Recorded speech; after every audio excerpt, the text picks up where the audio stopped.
It's time for everyone's annual flu shot. And the university hosted an ethnic food fair.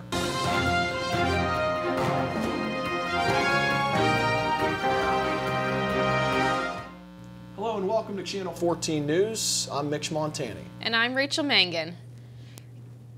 Curious as to why more and more Americans go shopping on Thanksgiving rather than waiting until Friday? Lindsay Stanger has the answer for you.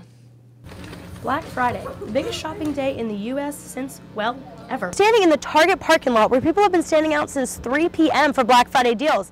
The only problem is, it's Thursday. In the past 8 years, we've seen stores open earlier and earlier each year, some even as early as 5 p.m. on Thanksgiving Day. We're at 4:45. For many, Thanksgiving is a time for family, friends, and of course food. But lately, shopping has become the priority. I feel very hypocritical to say this, but I think it should stay on Friday. But here I am Thursday night shopping, so Thinks that it should be on Friday because that's the night that I'm out and miss a holiday with my family. I think that they should be able to spend the holiday with their, and even the people that have to work on Thanksgiving. It'd be nice if everybody was close and everybody could spend time with their family on Thanksgiving. Regardless of when Black Friday begins, people are bound to spend some serious cash this holiday season. In fact, the average person is projected to spend around $503 on Black Friday alone. That is $85 up from last year's Black Friday average. However, Black Friday does have some competition coming its way with Cyber Monday. As a regular Black Friday shopper, this year I noticed that the crowds were significantly smaller than in past years. An explanation? This Thanksgiving online sales hit an all-time high with $4.2 million spent before 9 p.m. Although Cyber Monday is gaining ground, there's nothing that beats going out and shopping in the stores. It's nicer to have the store to go to rather than shop online because stuff like this, like you want to know what you're buying. And people wait for like Monday, like Cyber Monday sales and stuff rather than going shop. People that still want to go out and shop are still going to go out and shop. And I like to have a collection of bags. Reporting for Channel 14, I'm Lindsay Stinger. Last week, the cross-cultural communication class hosted their annual ethnic food fair. Rachel Pellegrino has the story. Students' taste buds were transported around the world on Tuesday, November 19th as SAB hosted their annual ethnic food fair. In charge of the event was graduate assistant for the Student Services Office. I was the point person for it, so I was in charge of coordinating all the dishes between Professor Mary, Professor Cummings, class, along as several staff members in the cafeteria. Beth Mary's cross-cultural communication class participates every year. They were the primary food provider for the event. They have to partner with someone from another country and get to know that person and their culture and spend time with them doing different activities. One of Mary's students is Tiffany Morgan, a senior journalism major. We each had to choose a meal that correlated with a person from a foreign country that we have been conversing with the entire semester. And so I chose tandoori chicken from India because the guy that I'm talking to is from India. And it's just like a chicken with some spicy marinade and yogurt. Students were able to chow down as they listened to music provided by Steel Pan Dan. This event encouraged students to step out of their comfort zone. It's an experience for students to try new things and kind of get out of their comfort zone. And in trying new foods, I think that's a step into just a little bit of a taste, pun intended, with the different cultures around the world. This has been Rachel Pellegrino reporting for WCTV News. It's flu season, so you know what that means. It's time to get your shots. Lindsay Stanger tells us more about where you can get yours in the community. Now that the cold weather is upon us, pharmacies are starting to see people come in for their flu shot, so they won't need their flu medicine.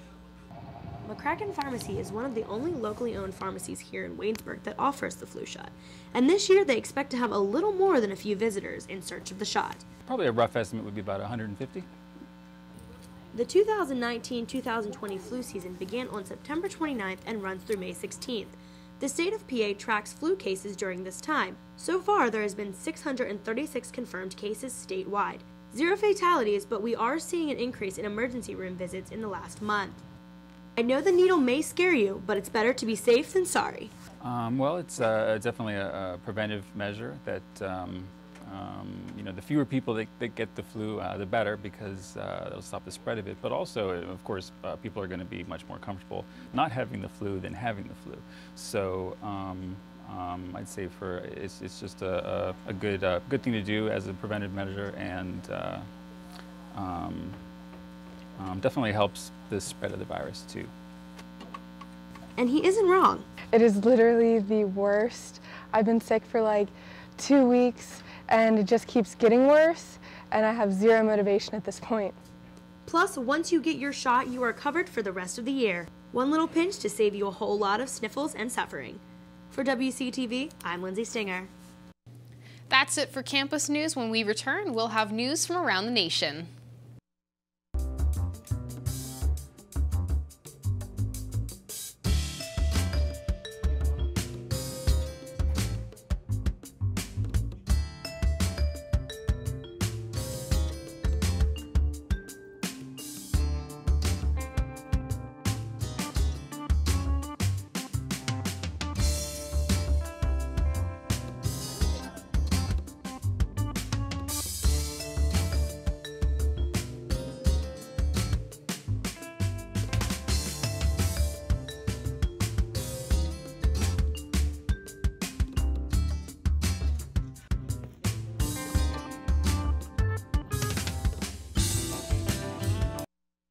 Hello, I'm Caleb Yauger with Channel 14 News. The weather in Waynesburg today is colder. The rain is holding off, but the clouds are looming over Waynesburg. What can we expect for the rest of the week? Find out right here on Channel 14 News with the weather report later on in the show.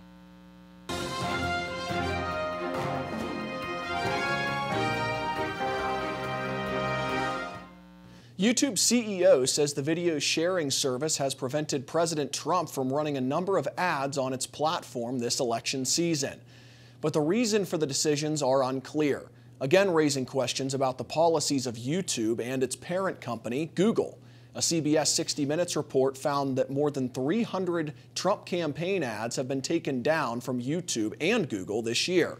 In an interview, YouTube CEO Susan Wojcicki told CBS more information about the ads can be found on Google's ad transparency website. But the tool does not let you view the ad and does not explain what specific policy the ad has violated. Last month, YouTube announced it is tightening its policies on political ads. YouTube said it will allow no longer political ads that target specific groups of voters by ideological affiliation or by information found in public voter files. As for other social media platforms, Twitter has announced plans to ban politicians and super PACs from advertising on the platform, and Facebook has drawn scrutiny from letting politicians run false ads. The Pennsylvania Game Commission is investigating after a video of 2 kids kicking and abusing a deer has been circulating on Facebook. Amanda Lee reports.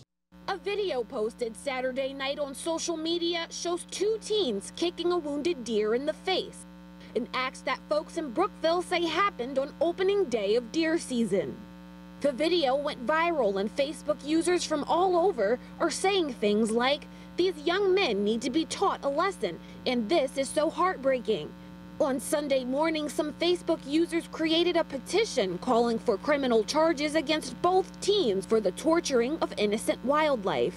As of Sunday night, the petition had about 58,000 supporters. But some folks in Brookville say it's hunting season, and this is considered normal. We're in Redneckville, Pennsylvania. People go possum stomping. It's nothing different than that. It's wrong, yes, but you can't control other people. Zach Lash is another Brookville local and an employee at a gun shop. He's appalled by what happened in the video. Just disgusting, absolutely disgusting. I'd never seen anything like that around here with people that I knew. He says he knows one of the young men and didn't think he would do something like this. Zach is a seasoned hunter, and he believes most hunters know to respect the animals they kill. He says that if you shoot a deer and it doesn't die, shoot it again, put it out of its misery. Brazil's president is blaming Leonardo DiCaprio for the Amazon forest fires. President Jair Bolsonaro made the claim Thursday on a webcast, arguing that non-governmental agencies, or NGOs, are behind the fires. Without any evidence, he said the NGOs set fire to the Amazon in a bid to raise money and challenge the Brazilian government. He actually said Leonardo DiCaprio is, quote, donating money to set the Amazon on fire, end quote. DiCaprio responded to the claims on Saturday, refuting the president's accusations. DiCaprio mentioned his support for the Brazilian people, working to save the rainforest. Two of the largest environmental groups working in the Amazon released statements condemning the accusations as well. This isn't the first time Bolsonaro has blamed NGOs for the fires. In August, when international criticism of the fires was at its peak, he blamed environmental groups for setting the fires. DiCaprio says the future of this irreplaceable ecosystem is at stake, and he is proud to stand with the groups protecting it. What happens here stays here. That's been the catchphrase Las Vegas has used to lure in tourists for nearly 2 decades. But now the slogan could be a thing of the past. The city could be using a very popular artist to roll out a new top-secret tourism campaign. Rock star Steven Tyler from the group Aerosmith introduced What Happens Here Only Happens Here at his concert in Las Vegas last week. There's speculation Tyler may be part of the city's plan to launch a new slogan. Aerosmith is also reportedly involved in a top-secret surprise happening in Las Vegas on January the 26th. 4 teens are on the run right now after escaping from jail in Nashville, and 2 of those teens are murder suspects. Here they are: Decorius Wright, Morris Marsh, Brandon Caruthers, and Calvin House. Wright is accused of killing someone in February, and Marsh is accused of killing someone in April. Caruthers and House have faced charges of armed robbery and gun possession. Apparently, they were on a work detail at Metro Nashville Juvenile Detention Center Saturday night when their night staff supervisor left them to break up a fight inside. That's when they got onto an elevator, got to the ground floor, and ran out. Police say all 4 of them should be considered dangerous.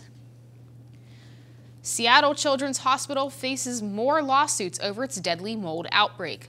A class action lawsuit filed Monday alleges hospital managers knew about the mold for years and tried to cover it up. Frankie Thompson reports. When the CEO of Seattle Children's Hospital admitted there was Aspergillus mold on campus, it shocked the public. These attorneys who've been studying Aspergillus cases say managers have known since at least 2005 and failed to take steps to remedy the problem. This action is really targeted against the management, the Building and Engineering Department of Seattle Children's, about a systemic cover-up that's existed now for almost 19 years. In a previous news conference, hospital CEO Jeff Sparing says 14 patients developed Aspergillus infections at the hospital. Of the 6 children that died of Aspergillus, one of them was Logan Schaefer, an infant. Logan was exposed to the mold in 2005 while he was at the hospital for heart surgery. The court documents say he died of a heart aneurysm caused by the fungus. Attorney John Lehman thinks the mold exposure goes beyond the operating rooms, and he believes there are many more who have been sickened. And you have numerous children that come in there without Aspergillus, and after they're there 2 weeks to a month, they develop the Aspergillus. And that's when we know we have a poorly functioning HVAC system. Lehman says he told the hospital about its contaminated HVAC system back in 2005 when he and a family filed a lawsuit against Children's for Aspergillus. Part of the process, we discovered that there were problems with the HVAC systems throughout the entire hospital, not just the operating suite. And you have a significant number of the immunocompromised patients that are developing Aspergillus infections, pulmonary or otherwise. Seattle Children's Hospital has not yet commented about the newly filed lawsuit. President Trump expressed his condolences to the UK Prime Minister for the terrorist attack in London. According to a White House spokesman, President Trump reached out to UK Prime Minister Boris Johnson Saturday.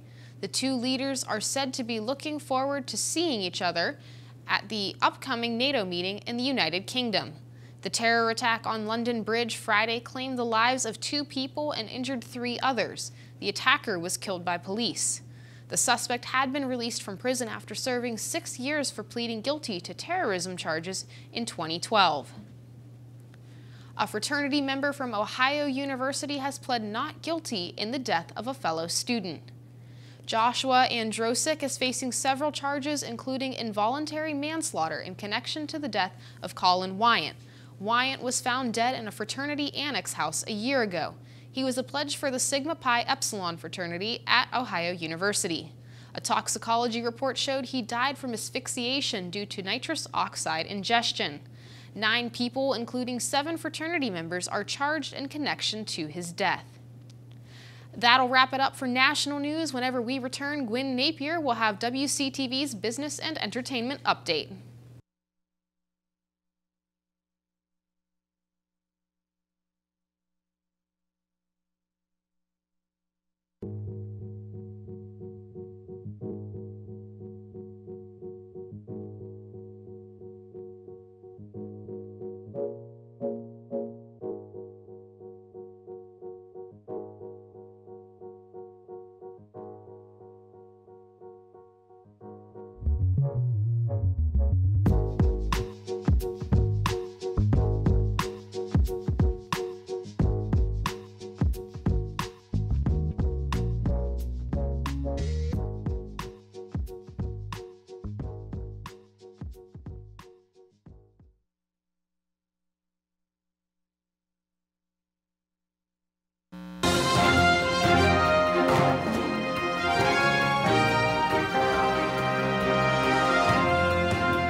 The most wonderful time of the year is also the busiest time of the year for Santa, his elves, and postal services. While you're checking off your to-do list this season, be aware of those deadlines for getting your holiday cards and packages to their destinations before Christmas. Mary Maloney runs through the list in today's Consumer Watch. In order to help Santa get those presents under the tree, there are some deadlines you need to know. Get your packages to the post office by December 14th. That's if you want the standard ground delivery. UPS ground will need it 1 day sooner on December 13th, while FedEx gives you a little more time. Their deadline for the standard ground service is Monday, December 16th. If you're a last-minute shopper, you'll have to shell out more money. The 3 major carriers will deliver next-day air for packages sent on December 23rd, but it will come at a premium. Also, be prepared to wait in long lines with others trying to beat the clock. For Consumer Watch, I'm Mary Maloney. Electronics always win big on Black Friday. According to analysts, this year, the Nintendo Switch was among the most popular items sold. Nintendo offered the Switch and a free download of Mario Kart 8 for $299 for a savings of $60. Other winners for Black Friday sales, according to analysts at Wedbush Securities, were Fitbit, Logitech non-gaming keyboards, and Roku devices, all offering better than usual discounts. Adobe Analytics reports that Americans spend $7.4 billion online on Black Friday and $4.2 billion on Thanksgiving Day. Amazon has removed a number of Christmas ornaments featuring images of the Auschwitz concentration camp. Pictures of the Nazi death camp were also on a variety of items, including a mouse pad and bottle opener. The Auschwitz Memorial Museum called items disturbing and disrespectful. An estimated 1.1 million people were killed at Auschwitz during the Holocaust. A total of 6 million Jews were killed in the genocide, according to the museum. Amazon removed the products offered by the third-party sellers after memorial organizations tweeted about them. In a statement, Amazon said, "All sellers must follow our selling guidelines, and those who do not will be subject to action, including potential removal of their accounts." It's being called the first of its kind. The New South Wales, Australia now has cell phone detection cameras to crack down on drivers illegally using phones behind the wheel. Government says the cameras will use artificial intelligence. If caught, drivers could face several $100s in fines and penalty points on their license. In a test run earlier this year, officials say the technology caught more than 100,000 drivers on their phones. We've got news about the 2 biggest movies in theaters this holiday weekend, secrets from the set, and a box office record. Here's David Daniel with the Hollywood Minute. I keep waiting for the big reveal. The smash hit whodunit Knives Out has plenty of laughs along with the suspense, but who did the most unscripted laughing on set? The man who wrote the script, writer-director Rian Johnson.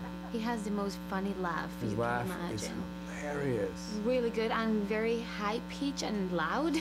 So he was the one ruining the takes. A lot of the times I would break, it was when they were ad-libbing. So when Michael Shannon would bust out like a hilarious ad-lib line or something when they were fighting, I was biting my fist trying to not ruin the take. So I wonder if there might be parts in the movie where you can hear me in the background cackling. Where are we? Frozen 2 has taken Disney into the unknown, or at least the record books. The sequel's big start has sent the studio's 2019 domestic ticket sales past $3.2 billion, demolishing the annual mark it set last year. And of course, there's still a month left to push that total even higher. In Hollywood, I'm David Daniel. Whenever we return, Dakota Keefer will give you a Waynesburg sports update. Have you ever been to the Everly Library? If not, you should, because it's great. They have books of all different genres: history, biography, fiction. Try The Evolution of Life, Life of Pi, or Jurassic Park. So what if books aren't your thing? Try movies like Frozen, or TV shows like Lost. Books and DVDs aren't the only thing though. Take a trip to the second floor. Welcome to the Writing Center. These tutors will tell you everything you need to know about writing a paper, and they'll help revise your essays. Now let's head back down. Behold, the Knox Learning Center. Need to print something out 5 minutes before your next class because you procrastinated? No problem. You can also print off pictures of dogs. Because, well, you can. So grab your homework, laptop, and textbook, and study diligently. Bring your lunch too. Actually, you can't. That's illegal. Now you know the Everly Library. Stop by anytime. Seriously, it's open all week.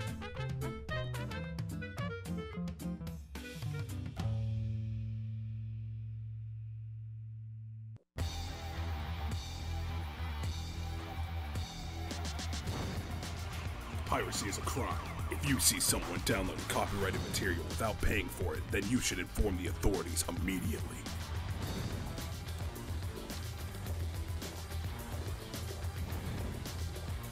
If you download any copyrighted material from the internet without paying for it, then you should go to jail.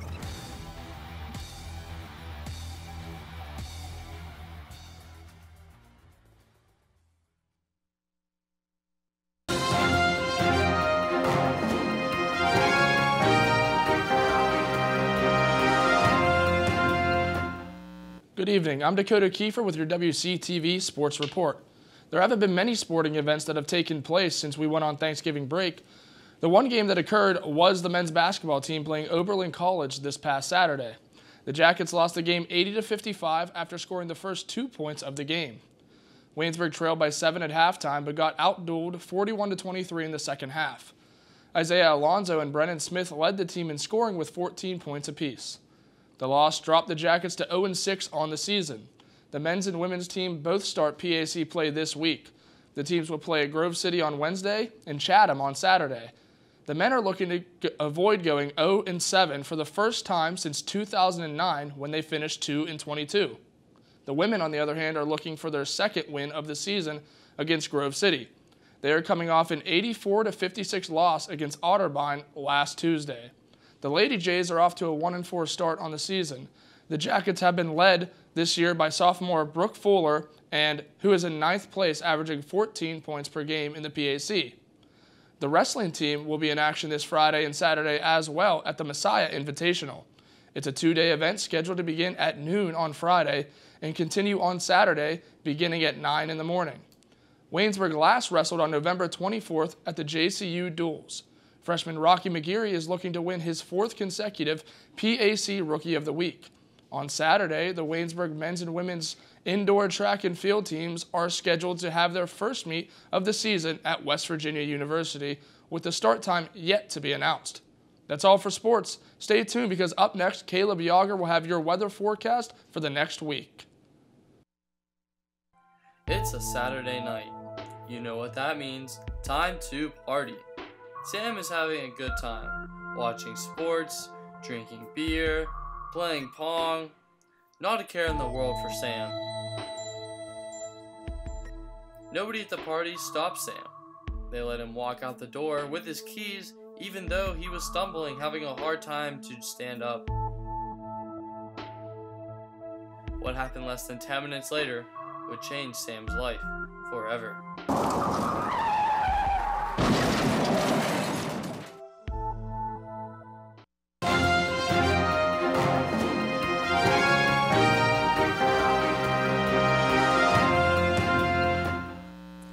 I'm Caleb Yauger with the Channel 14 Weather Report. Today has been cloudy with colder temperatures similar to yesterday's conditions. The high today is 36 degrees and the low is 32 degrees. Looking ahead to this week and what we can expect, Wednesday is looking cloudy as well with some snow showers in the afternoon. The high temperature will be 39 degrees and the low will be 31 degrees. Looking ahead to Thursday, the sun will come out in the afternoon after some clouds in the morning. Temperatures with a high and low of 42 and 31 degrees.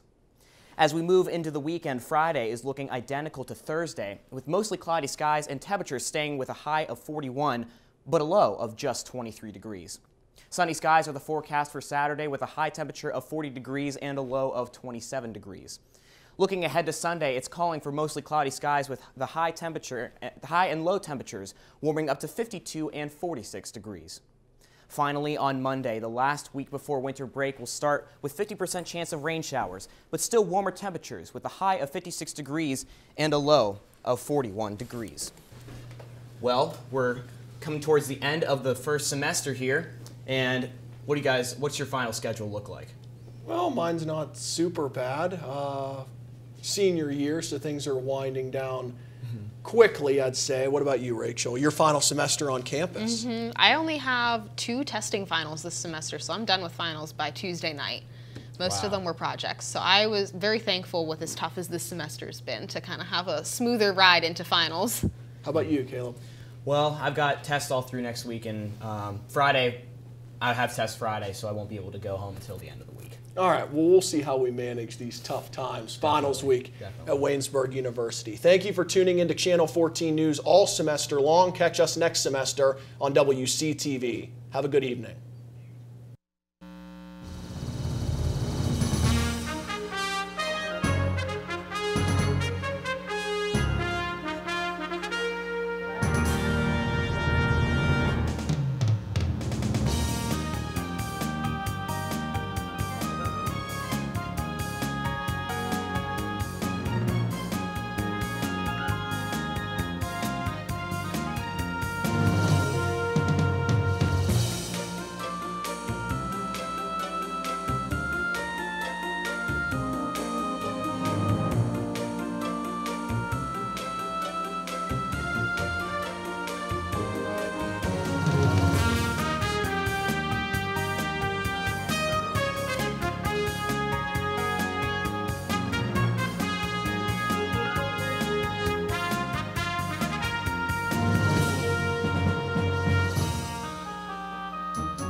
This has been a production of Waynesburg Community Television.